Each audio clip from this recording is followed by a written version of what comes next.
इतिहास के पत्थरों पर लिखे जाने से बहुत पहले, राजाओं के उदय और पतन से भी पहले, अनंत समुद्र के किनारे एक पवित्र भूमि थी, प्रभास क्षेत्र।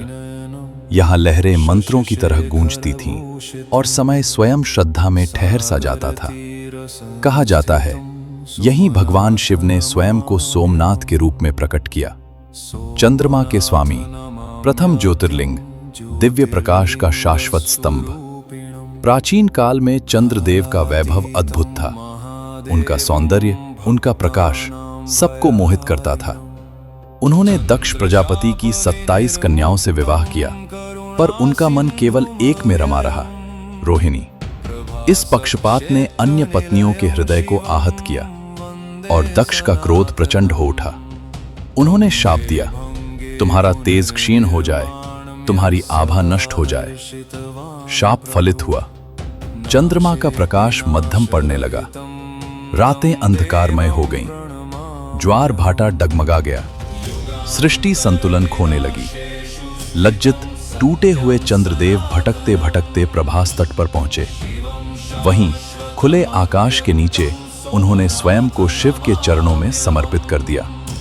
उपवास किया, तप किया, अश्रु बहाए।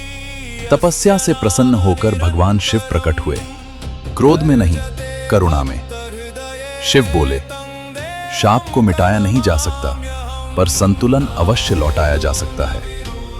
और तभी चंद्रमा को मिला नया जीवन, क्षय और वृद्धि का चक्र। कृतज्ञ चंद्रदेव ने यहीं शिव की स्थापना की और इस स्थान को नाम दिया सोमनाथ, चंद्र के स्वामी। और शिव यहां ठहर गए, केवल देवता बनकर नहीं, काल बनकर। युग बीते, राज्य आए, राज्य गए।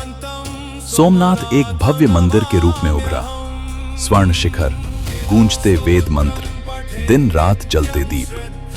यहां ऋषि साधना करते थे। सन 1025 ईस्वी में महमूद गजनवी ने आक्रमण किया। मूर्ति तोड़ी गई, धन लूटा गया। उसने सोचा, मंदिर टूटेगा तो भक्ति भी टूट जाएगी। पर जब धूल बैठी तो शिव का नाम अभी भी लोगों के हृदय में गूंज रहा था। मंदिर फिर बना, एक बार नहीं, दो बार नहीं, बार बार। हर पतन के बाद आस्था फिर खड़ी हो गई। समय आगे बढ़ता गया, आक्रमण होते रहे। 1706 में औरंगजेब के आदेश से मंदिर फिर ध्वस्त किया गया। वहां मस्जिद बना दी गई। 1947 में भारत स्वतंत्र हुआ। आहत, विभाजित, पर आशावान।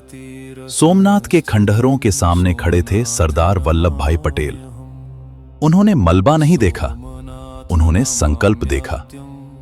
उन्होंने कहा, यह मंदिर फिर उठेगा, प्रतिशोध के लिए नहीं, संघर्षशील आत्मा के प्रतीक के रूप में। पत्थर दर पत्थर सोमनाथ फिर बना, राजा के आदेश से नहीं, जनता की श्रद्धा से।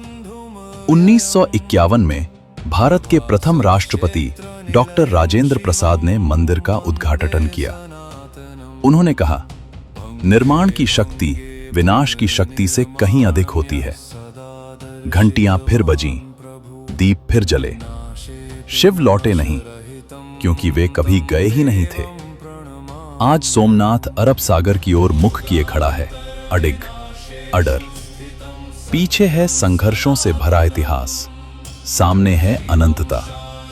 पास ही खड़ा है बाण स्तंभ, दक्षिण दिशा की ओर संकेत करता हुआ, यह बताने के लिए कि यहां से आगे अंटार्कटिका तक कोई भूमि नहीं। शिव असीम है। सोमनाथ केवल एक मंदिर नहीं है, यह एक संदेश है कि आस्था पर आघात हो सकता है, पर उसे मिटाया नहीं जा सकता। कि समय झुक सकता है, पर सत्य नहीं। कि शिव को बचाने की आवश्यकता नहीं, हमें केवल उन्हें स्मरण रखना है। जब तक लहरें तट से टकराती रहेंगी, जब तक चंद्रमा घटता बढ़ता रहेगा, सोमनाथ खड़ा रहेगा। हर हर महादेव।